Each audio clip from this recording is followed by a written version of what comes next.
네, 위클리 플랜 시간입니다. 한 주 시장 정리해보면서 여러분의 수익률을 조금 더 높여나갈 수 있을 만한 투자 전략들 만들어 보도록 하겠습니다.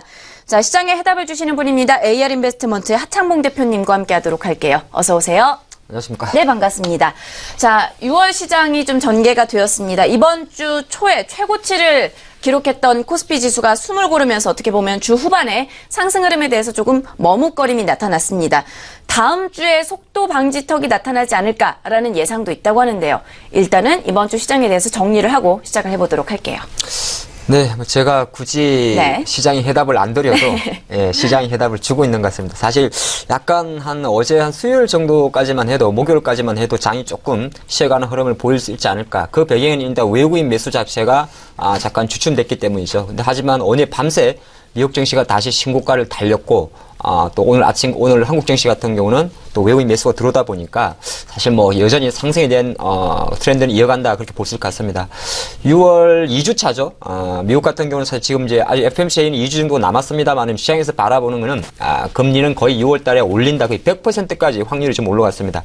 확률적인 문제이기 때문에 100% 올린다고 확률이 올라간 거지 실제 하는 건 뚜껑을 열어봐야 되는데 지금 시장에서는 거의 6월 금리 인상 자체를 기정사실로 좀 받아들이는 분위기다 그런 말씀 좀 드리겠고, 근데 이게 악재가 아닌 것이 제가 누차 말씀드렸는데 미국이 달러가 약한 상태에서 금리를 올리게 되면 상당히 가장 이상적인 그림으로 가는 겁니다. 미국 달러가 너무 강하면서 같이 올라가게 되면은 아무래도 달러 자산 쪽으로 자금이 좀 몰리고 있고 미국 기업들의 실적이 좀 부담이 됩니다만은 지금 달러 인덱스가 트럼프의 지지도 약화 또는 유로존의 파운드화나 유로화의 강세 때문에 오히려 달러 인덱스가 97 정도까지 내려왔습니다. 달러가 약세이기 때문에 현재 수준에서의 달러 약세 수준에서의 미국 금리 인상 자체는 상당히 긍정적 흐름으로 간다. 그것 자체가 미국 정치뿐만 아니라 글로벌 정치 쪽으로도 상당히 우호적이지 않을까 그렇게 볼 수 있을 것 같고, 오늘 사실 그 트럼프의 정말 제가 봐도 약간 이 사람은 생각이 좀 엉뚱한 사람이죠.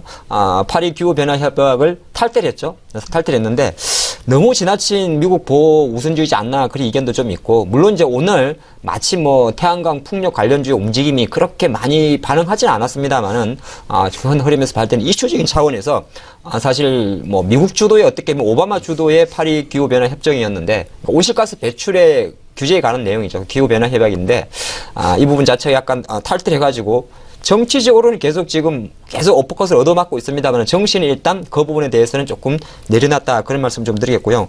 우리나라 자원으로 좀 들어오면 일단 오늘 외국인이 들어온 대로 외국인들이 나흘 만에 매수가 들어온 건 상당히 긍정적이지 않나. 마침 또 삼성전자 주도, LG전자 주도의 IT주가 당겨주는 상태에서 금융주라든지 그리고 이번 주 가장 핫했던 키워드는 오늘도 상승을 하고 있습니다. 유통주, 오늘은 홈쇼핑주, 백화점주 이런 대표적인 내수 관련주들이 상당히 좀 강했다 그런 말씀 좀 드리겠고, 보이지 않지만은 수급의 변화가 하나 딱 있었는데요.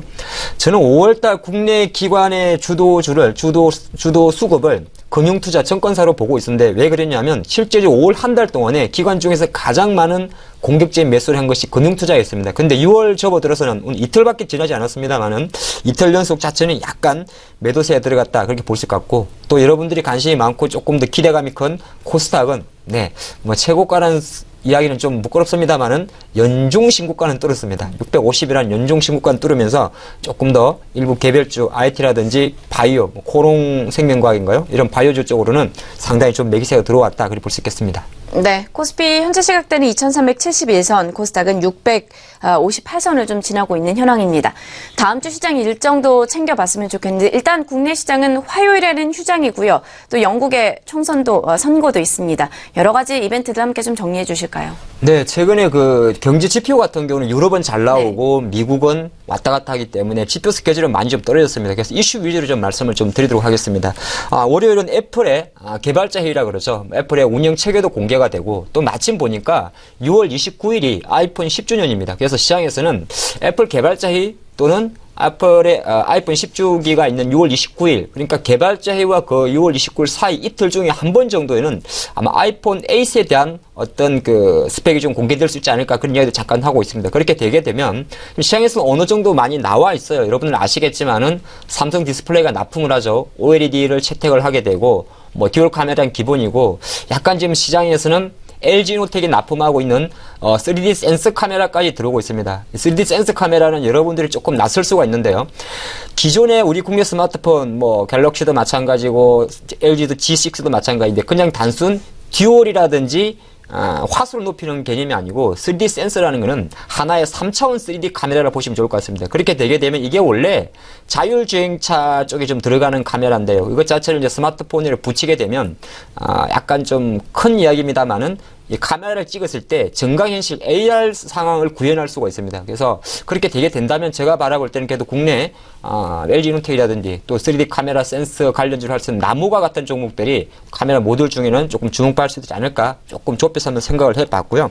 화요일은 브라질이죠. 예, 사실 이제 브라질 국제 투자하시는 분들은 아마 데미지가 큰 걸로 아는데 테메로 대통령 재판이 있습니다. 이쪽도 지금 탄핵 때문에 되게 시끄럽죠. 아마 14년도 브라질 대선 불법 자금 의혹에 관련한 재판 자체가 6월 6일 우리나라는 현충일로 휴장입니다만은 남미 쪽에서는 브라질에 정치 리스크가 있다 그런 말씀 좀 드리겠고 7일 수요일 날 이제 과연 지금 현재 경기가 계속 좋아지고 하는데 OECD에서 발표하는 이코노믹 아웃룩이 있습니다. 즉 세계 경기 발전 경제 전망 보고서죠. 뭐 어떻게 보면 이것 자체가 또 글로벌 경기 개선에 대한 그 신호를 확인할 수 있는 좀 중요한 이벤트지 않나 그렇게 볼 수 있을 것 같고 중국은 그날 중국이 5월 외환 보유고로 발표가 되는데 시장에 크게 관심이 없죠. 뭐 3월, 4월 연속 가까스로 3조 달러 넘었는데 지금 현재 수준에서는 사실 3조 달러 뭐 찍히든 못 찍히든 큰 영향은 없는데 이벤트 차원에서는 중국의 5월 외환 보유고 발표가 있다 그런 말씀 좀 드리겠습니다. 8일이 이제 목요일이죠. 우리나라는 두 번째 선물 옵션 동시 만기일이 되고요.